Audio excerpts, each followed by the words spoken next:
Tere hommikust kõigile ettevõtjatele ja tulevastele ettevõtjatele. Mul on väga hea meel teid tervitada Tallinna Ettevõtlusameti 17. ettevõtluspäeval.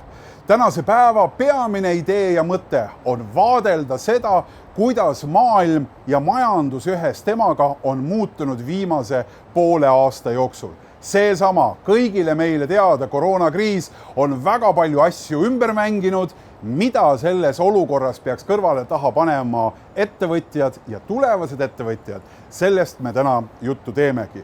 Kokku on meie kanalitel peaaegu 30 saadet erinevat, kus on väga erinevate nurkade all ettevõtlusest, majandusest juttu.